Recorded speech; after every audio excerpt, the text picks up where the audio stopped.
que el hombre sienta deseos de vengarse. Sí, mira, unas cosas entretenidas entretenidas suena horrible, pero entretenida de la venganza es de que cuando la estudias a nivel físico, la venganza tiene un correlato con otra emoción que parece buena, o con otra experiencia que parece buena, que es el placer. ¿Te has fijado que dicen el término de la venganza es dulce? Bueno, en general, al parecer, la venganza a nivel físico está relacionado con el circuito de recompensa, el mismo circuito que se activa cuando nosotros tenemos la añoranza de un amor perdido o la añoranza de un pisco sour. Mismo sistema. Entonces, ¿qué es lo que han visto? Las personas primero tienen una experiencia de rechazo. Bueno, eso no suena bien de las últimas palabras, digamos, tiene un contenido político, pero digamos, de aquello. De distancia. De distancia, eso, de distancia. Entonces, la persona al tener esa experiencia, experimenta dolor, pero tiene dos maneras de vivir ese dolor. Experimentándolo o queriendo tener una especie de... que el otro tenga una retribución o una cantidad equitativa del dolor que él o ella sufrió. En ese caso empezamos a experimentar esta sensación, que nosotros la relacionamos con justicia. Pero más que justicia, lo que realmente la persona quiere es que el otro sienta el dolor que yo estoy sintiendo. Y eso le provoca placer a la persona.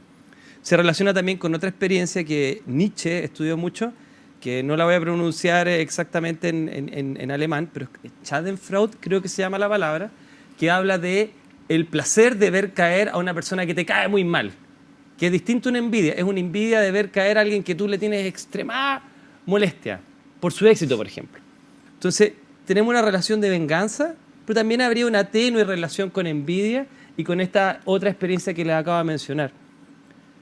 Lo que me llamó la atención cuando íbamos a hablar de este tema es lo siguiente. Nosotros estamos en un contexto nacional donde la gente está vengativa. Pero nosotros estamos en un contexto internacional donde los líderes del mundo están dispuestos a ejecutar un acto de venganza con tal de mantener las cosas como ellos creen que deberían ser. Me explico. En los años 60 existían protocolos para la guerra nuclear. ¿Conocen el protocolo de la mano muerta? No. El protocolo de la mano muerta es que si, por ejemplo, Estados Unidos o la OTAN ataca a Rusia, Rusia va a ir a detectar el ataque y antes de que quedaran completamente inoperativas las bases, ellos iban a lanzar un ataque inmediato de retribución, destruyendo inmediatamente al oponente, independiente de que ya estuvieran todos muertos ya. Entonces la pregunta es, ¿por qué los seres humanos queremos destruir al otro a pesar de que ya no ganamos nada en ello? Por ejemplo, si el país Mauricio lanza bomba atómica al país Sergio y Sergio inevitablemente va a morir, ¿en qué me conviene a mí lanzarle de vuelta la bomba a Mauricio? Parece ser que nosotros tenemos ese problema cerebral donde queremos experimentar eso y cuando pensaba en ello decía, ¿esto es solamente los seres humanos? Y no, los chimpancés también tienen actos vengativos. Quieren a veces hacer experimentar al otro el mismo dolor que ellos sienten que sufrieron. El problema es que normalmente, aparte de que la venganza no te consigue nada adicional, aparte de esa sensación de placer que tú imaginas que vas a sentir cuando el otro esté cayendo, finalmente cuando tú cumples tu venganza, en general los sentimientos de remordimiento son mayores. Mira. Entonces, yo creo que... De ahí vendrá el dicho, la venganza nunca es buena, mata el alma y la envenena, exactamente. Eso entonces me da la impresión de que en este momento estamos en un mundo donde nuestras limitaciones cerebrales nos están poniendo en riesgo como civilización.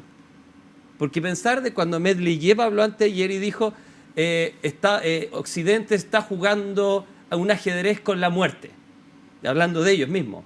Medvedev fue presidente de Rusia, él es como el minion de Putin, para ser honesto, digamos. Sí, claro. Y Medvedev habla muchas veces como que ellos van a destruir Occidente y lo van a transformar en polvo.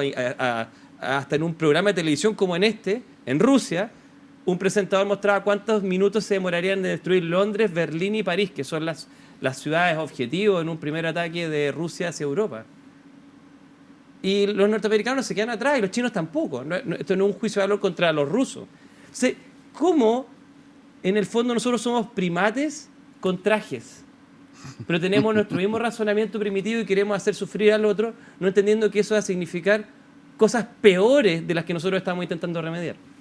Mauricio. Mira, la venganza es un tema muy interesante porque Primero que nada es un sentimiento. Y simplificando la conversación, digamos, como yo lo entiendo, es como tú me debes algo y en algún momento te lo voy a cobrar. Hay venganzas sociales que pueden hacer un grupo contra otro grupo, pero lo que más se da y lo que más observa en la vida cotidiana uno es la venganza particular.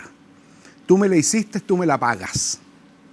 Y ahí concuerdo contigo, que es cuando yo te cobro a ti algo que yo siento que tú me debes y ejerzo la venganza y espero y tengo la paciencia, a veces años en cobrarte la venganza.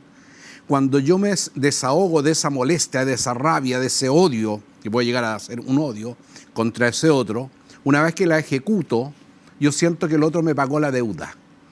Es como ahora estamos mano a mano. Pero la venganza también no es prima hermana de la supervivencia. Perdón mi inocencia, pero por ejemplo, si tú vives en este espacio, ¿no es cierto?, y por lo que sea, ¿no es cierto?, hay un tipo que violenta a alguien de tu familia y no hay justicia. Porque yo creo que, disculpa que meta aquí Sí, que está el perfecto. factor justicia, digamos, ¿no? Está perfecto. Entonces yo entiendo que antes, o antiguamente, o en lo más tribal, o en lo más salvaje, o en lo más mamífero que tenemos, la venganza era casi parte de la subsistencia. O sea, si yo dejo que me aniquilen, digamos, no voy a poder sobrevivir, ¿no? Claro, que tal vez Estoy en riesgo como especie, como familia, versus... Tal vez lo pusiste en un lado extremo, que uno puede llegar a entenderlo. En las noticias permanentemente estamos escuchando ajuste de cuenta. Es una palabra que se ha acuñado y nosotros lo tomamos como ajuste de cuenta. ¿Qué es lo que es el ajuste de cuenta sino la venganza? Es una venganza. Es una venganza que alguien ejerció y fue y mató al otro. Y a lo mejor fue por una causa X. Entonces hay casos como lo estás planteando tú, que tiene que ir con la justicia. Es decir, tomarme la justicia por mis manos. Donde no está la justicia, donde no se pudo hacer justicia, donde no pudo ser condenado, entonces yo te la voy a cobrar. Y te la voy a cobrar incluso matándote. Entonces, por eso digo que es un tema interesante y complejo. Ahora, mira, en términos, claro, en términos darwinianos, y sí, pero primero, volvamos, en términos de definición, parece ser que la venganza tiene mucho que ver con generarle dolor, el mismo dolor que uno siente a otro. Ahora, la noción de justicia, claro, a veces dependiendo del sistema moral, pero hay algo que tú mencionaste que es relevante porque los antropólogos han tratado de entender diferencias culturales. Y si bien ya los primates, los bonobos y los chimpancés tienen sentimientos de venganza, dentro del atenuador que es la cultura, parece que tenemos culturas más vengativas que otras. Bueno, me explico, eso. están las culturas pastoralistas, que son las culturas que pastoreaban y que de hecho son parte de las religiones abrámicas. En ellas el concepto de venganza es muy fuerte. De hecho, no lo tomen a mal las personas que son católicas o de religiones abrámicas en general, pero el Dios del Antiguo Testamento es un Dios vengativo. Las culturas pastoralistas se han asociado con crímenes de honor. Los crímenes de honor, por ejemplo, si fue mancillado el honor de mi hermana, entonces yo iré a cumplir un ajuste de cuentas, como el mío Cid. Claro. En la afrenta de Corpes cuando va digamos, a resarcir el daño hecho a sus hijas. Entonces las culturas pastoralistas, por algunas razones de cómo se definen con un ganado estas personas y sobreviven a través de él, tienen el concepto de crímenes de honor y están muy asociados al concepto de venganza. En cambio, las culturas colectivistas, los cultivadores de arroz, por ejemplo, que son prácticamente todas las culturas del sudeste asiático, tienen menos integrado ese concepto de crímenes de honor. A los norteamericanos les ha interesado generar esas diferencias porque, en el fondo, si bien todos queremos que el otro sufra de la propia medicina, que sufra lo que nosotros sufrimos, hay culturas que le ponen más a eso. Fíjate la diferencia de dos abrámicos, e insisto, no quiero que nadie se enoje en la casa, porque aquí son cosas que los prejuicios activan mecanismos del cerebro, pero vean israelitas y palestinos. Vean la historia de pueblos, por ejemplo, como en Italia, como en Sicilia. Vean una serie de lugares, y los dos tienen mucho de esto, en estos dos lugares geográficos, donde la venganza es un motivo principal en la historia. Tú me generaste dolor y mataste a alguien de mi familia, entonces te voy a hacer sufrir por dos. Y se transforman en generaciones de personas que están teniendo ese estigma. Y si vamos ahora a Chile, ¿hasta cuándo las personas que sienten de que les quitaron sus propiedades en los años 60 van a seguir enojadas con eso? ¿Y hasta cuándo las personas que perdieron personas en cierta época de esta historia van a seguir envenenadas con eso y envenenando nuevas generaciones? Eso tiene mucho que ver con la contingencia inclusive. ¿Acaso nosotros no somos también una cultura media pastoralista y vengativa?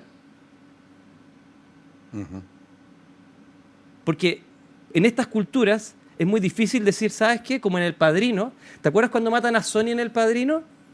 Y llega Don Corleone, llega a la reunión de los mafiosos y les dice, yo entiendo que hemos tenido disputa entre nosotros, y se acerca a otro líder de la mafia. Te abrazo al hombre que había decidido matar a su hijo y te dejo en paz. Pero yo soy un hombre supersticioso. Y si le llega a pasar algo a mi hijo menor, Michael, yo voy a pensar que alguno de los que está en esta sala está involucrado. Pero lo que hizo ahí ese Don Corleone fue ser capaz de trascender su dolor y entender que más dolor no va a generar más ganancia y terminar esa guerra ahí.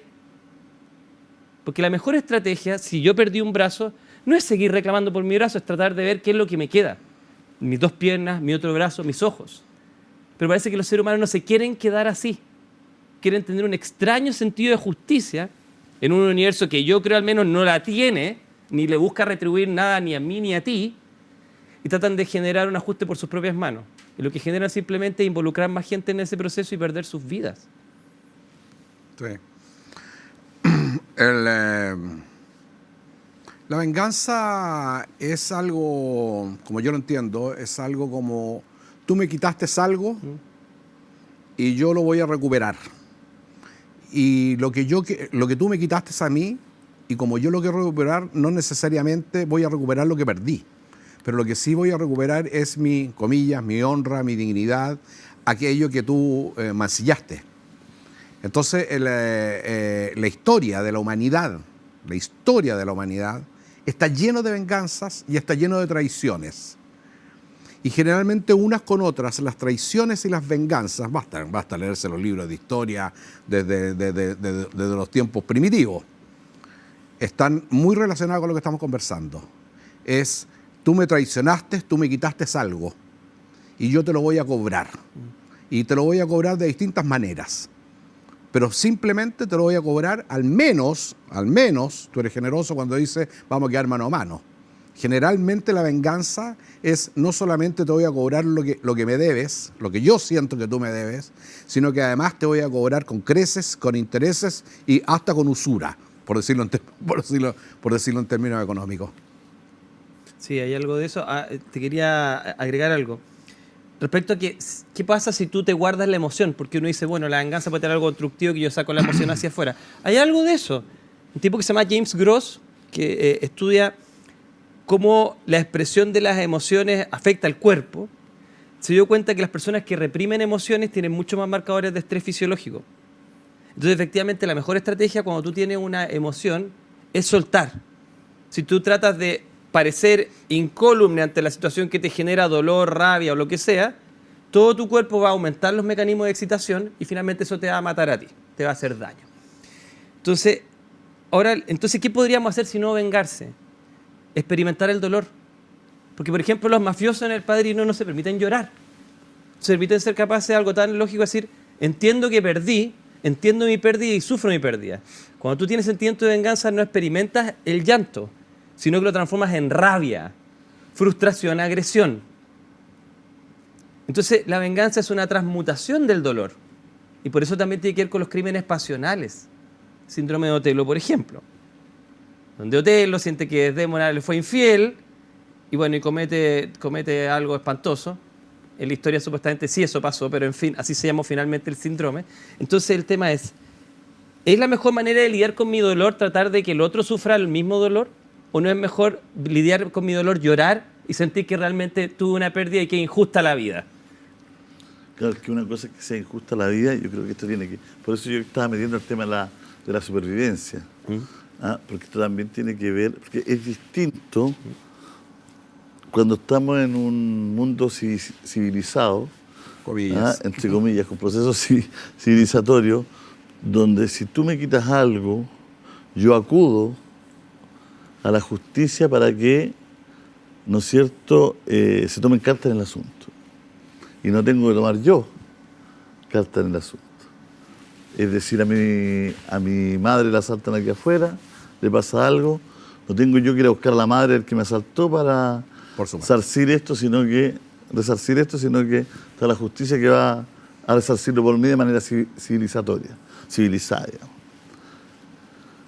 Entonces yo entiendo que la venganza tiene que ver con, incluso hoy, con los ajustes de cuenta y todo, con cuestiones que están reñidas con este mismo proceso civilizatorio. Entonces están reñidos con esto, pero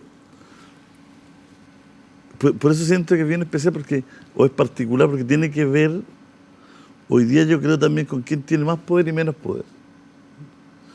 ¿No es cierto? Es distinto el que toma venganza y tiene poder, tiene la forma con que hacerlo. Y que se está vengando por lo que sea. Por un dicho, por todo. Porque ponte tú, los asiáticos, los coreanos sobre todo, cuidan mucho esto del honor.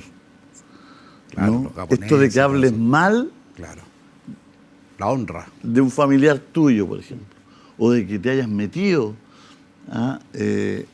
¿Tú viste Bad Boy, creo que se llama?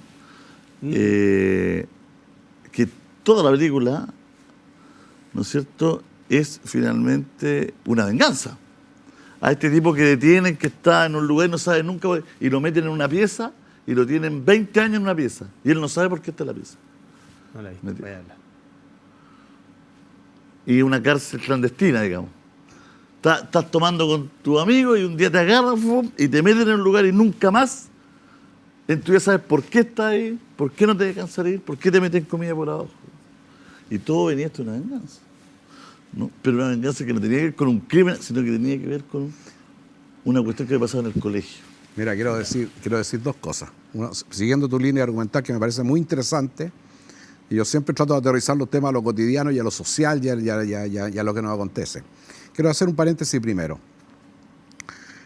Dentro de las religiones abrahámicas, que tiene que ver, simplemente para aclarar, Sergio, con respeto, ¿no? Sí. Que tiene que ver con las tres principales religiones donde el padre en común es Abraham, que es el judaísmo, el cristianismo y, bueno, los musulmanes, hijos de un mismo padre. Mira lo que acontece entre Israel y Palestina. Y con el pueblo árabe en general, llevan 3.000 años en lucha por un problema de venganza que tiene que ver con el origen. No quiero entrar a contar toda la historia, claro. Porque sería un poco latoso, pero muy interesante a alguien que le interese investigarlo. El hijo de Sara, y ahí nacen estos pueblos y llevan 3.000 años vengándose. O sea, de luchas donde han muerto miles y millones de inocentes y seguirán probablemente muriendo. Pero quería decir otra cosa. Dentro de esa misma cultura, sobre todo dentro del cristianismo, hay una palabra que... y con la historia, con elementos de contexto geopolítico. Son 3.000 años que ido cambiando las diferencias, digamos, cada una en su contexto geopolítico. Lo que ha ido cambiando es el arma con que se matan, ¿no? Claro, por eso el contexto geopolítico. Sí, claro. Pero finalmente estamos estancados, empantanados donde mismo. Quiero decir algo que me parece interesante, que hay una palabra como el remedio, el antídoto a la palabra venganza, que se llama perdón. También dentro de estas religiones y en culturas está lo que denominamos el perdón. Cuando tú eres capaz de perdonar al otro, en vez de vengarte del otro, tú estás haciendo, comillas, un gesto de liberarte justamente de eso que tú sientes que fue una injusticia. Porque finalmente, lo que tú estás diciendo, Julio César, es muy interesante. Es la necesidad de querer hacer justicia. Entonces, lo pesco, pongo la pelota en el piso, como está de moda decirlo ahora, y desde mi punto de vista, nosotros como país y el mundo en general, quedémonos, nosotros como país somos una estructura, pero tenemos varios sistemas económicos, distintos sistemas. El sistema de justicia tal vez es el más importante de todos los sistemas en una sociedad. Porque cuando tú sientes que no hay justicia, que no se hace justicia, que a tu mamá que la asaltaron, que al otro y no pasa nada, y que el otro que salió lo sacaron suelto, toda esa sensación crea no solamente un sistema de inseguridad, sino que crea casi una necesidad de decir hasta cuándo yo voy a tomar la justicia por mis propias manos y qué acontece. Entonces, el sistema de justicia es tal vez dentro de todos los sistemas, así como el sistema emocional dentro de nosotros los seres humanos, el sistema de justicia en una sociedad y en una autopercepción personal, el sistema de justicia, uno de los sistemas tal vez más gravitantes en el convivir entre nosotros los seres humanos. Mira, hay dos detalles. Uno, por ejemplo, claro, el código de Hammurabi, acuérdate, el ojo por ojo, diente por diente, el Claro. primer código de la historia que conocemos. Sí, claro. Pero fíjate lo irracional de la venganza y del concepto discutible de justicia. Evolutivamente no gano nada atacando a alguien que me atacó en un momento previo. De hecho, puedo perder más, puedo hasta morir. Tampoco gano nada siendo un robot. Estoy tratando de pensar como un robot. No gano absolutamente nada tratando de matar a la persona que mató a mi familiar. No voy a construir vida con eso. Pero todos sabemos que si matan a un familiar, probablemente la persona enfurecida va a intentar hacer lo mismo contigo. Es que es irracional. Es irracional, pero es adaptativo, en el sentido de que tú sabes que vas a poner en modo irracional al otro y que eso tiene una consecuencia. Y eso ayuda a que las personas se ataquen menos. Es un poco lo que hablamos de los países. Estados Unidos no va a atacar a Rusia porque puede ganar la primera mano, pero sabe que en un acto irracional ellos van a apretar todos los botones para lograr lo mismo con ellos. Y eso es evolutivo. El hecho de que tú sepas que si yo aprieto un botón de una persona, quizá la persona va a perder todos sus cabales, se va a autodestruir con tal de matarme. Y eso ha mantenido las cosas en mayor equilibrio. Pero es un mecanismo irracional, pero tiene una utilidad evolutiva. Tenerte miedo hasta qué punto no te voy a molestar porque puedes entrar en un modo de locura. Nixon hizo eso, ¿sabías? En algún momento empezó a decirle a sus asesores en la guerra de Vietnam que él poco menos iba a estar totalmente fuera de los cabales y que era capaz de apretar el botón nuclear con tal de terminar la guerra con Vietnam. No le resultó porque esperaba de que su contraparte en Vietnam con eso se asustara y dijera, no, sabes que este gallo está medio loco, mejor entremos a negociar. Pero lo que me pasa a mí con eso como una observación de la vida, yo sé que todos podemos tener una distinta. Siento que la justicia es un concepto humano. No voy a entrar en detalle, pero estoy en un momento no muy bueno de mi vida ahora y trato de analizar por qué me ocurrió esto a mí o a una persona que quiero tanto. Y sabes que no hay ninguna justicia. El universo es irracional. No espera nada de mí, ni el universo tampoco me va a entregar nada a mí. Es irrelevante mi existencia o mi pesar para este todo. Ese es mi punto de vista. Entonces siento de que nosotros buscamos una justicia porque nos queremos atribuir capacidades como humanos que quizás no necesariamente tenemos. Nosotros vemos un orden de las cosas. Nosotros sentimos de que es justo que tal cosa sea una consecuencia de tal otra. Pero si tú ves en un mundo, por ejemplo, budista, ellos no tienen este mismo mecanismo. Las cosas pasan y bueno, son fenómenos de la vida. Sé que puede parecer un poco más pesimista o más pasivo, pero yo no sé si puedo tomarme yo el control de las cosas en mis manos y no sé si realmente puedo yo aspirar a una noción de justicia.